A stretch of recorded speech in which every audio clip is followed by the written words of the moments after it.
Today we'll discuss about the spirometry. First of all, we'll talk about the instrument. What is a spirometer? Spirometer is an instrument used routinely in physiological and clinical studies for the determination of lung volumes and capacities. It consists of a double-walled cylindrical chamber containing water between the two cylinders, water to maintain an airtight seal. A bell, it is a cylinder of 9-liter capacity made of lightweight metal which dips into this water from above. The top of the bell carries a hook to which a chain is attached. The chain passes over a frictionless pulley and carries a counterweight. The counterweight is attached on the other side. The pulley is calibrated and the markings are from 0 to 6000. It has a mouthpiece and a corrugated rubber tube. You also require potassium permanganate solution as an antiseptic. Let us record the vital capacity. Set the pointer to 0 marking and then ask the subject to sterilize the mouthpiece. Then ask him to make a deep inspiration through nose and hold the breath. Clip his nostril either through a nose clip or finger and then exhale forcefully into the mouthpiece.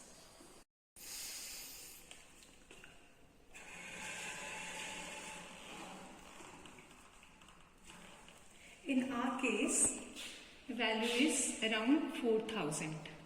After a pause of 1 to 2 minutes, set the pointer to 0 marking again and take a second reading. Repeat the whole procedure for 3 times and note the maximum value of 3 readings. Normal value of vital capacity in males is about 4.6 liters and in female it's about 3.2 liters. Now for recording tidal volume, ask the subject to inhale normally and breathe out normally into the mouthpiece. Ask the subject to hold the breath and note the reading, which in our case is around 500 ml. From here, ask the subject to exhale forcefully into the mouthpiece. Now note the reading on the dial, which in our case is around 1700 ml. Then subtract your tidal volume, which in our case is 500 ml. That will give us our expiratory reserve volume, which in our case is 1200 ml. Now we'll understand about the various volumes and the capacities of the lung with the help of a spirogram. First, we'll talk about the tidal volume. As we already know now, it is the volume of air breathed in or out of lungs during quiet respiration. As you can see, the volume of air inspired during the quiet inspiration and the volume of air expired during the quiet expiration. Its normal value is around 500 ml. We'll talk about the inspiratory reserve volume. This is the volume of air that can be inspired over and above the tidal volume with the maximal effort, as you can see. So this is our inspiratory reserve volume.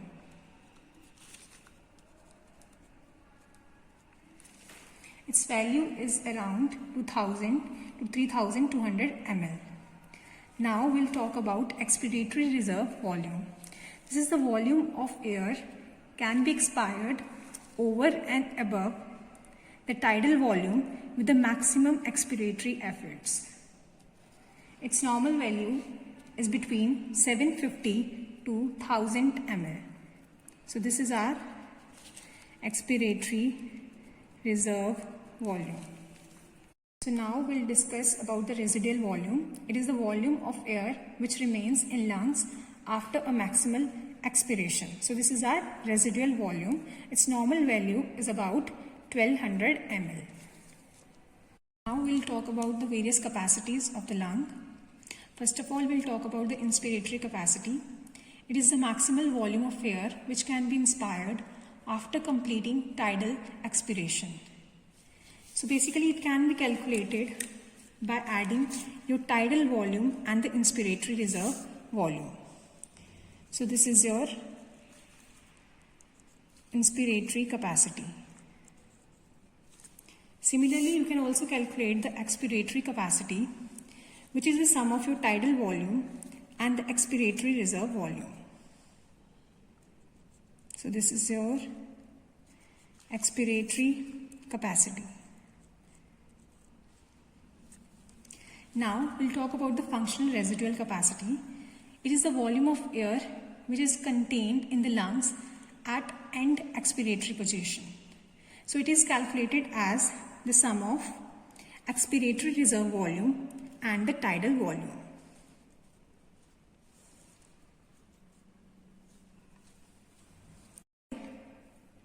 Next is the vital capacity. It is the maximum volume of air which can be expelled from lungs by forceful effort following a maximal inspiration. So basically it is calculated by adding your inspiratory reserve volume, tidal volume and the expiratory reserve volume. So it is the sum of your inspiratory reserve volume, tidal volume and expiratory reserve volume. So this is your vital capacity. Its normal value in males is about 4.8 liters and in females 3.2 liters. Next, we'll calculate the total lung capacity. It is the volume of air contained in the lungs after a maximal inspiration. It can be calculated by adding residual volume to the vital capacity. So if we add residual volume to our vital capacity, it will become our total lung volume. So basically it is the sum of inspiratory reserve volume, tidal volume, expiratory reserve volume and your residual volume. This is your total lung capacity. Its normal value in males is around 6000 ml and in females it's around 4.2 liters.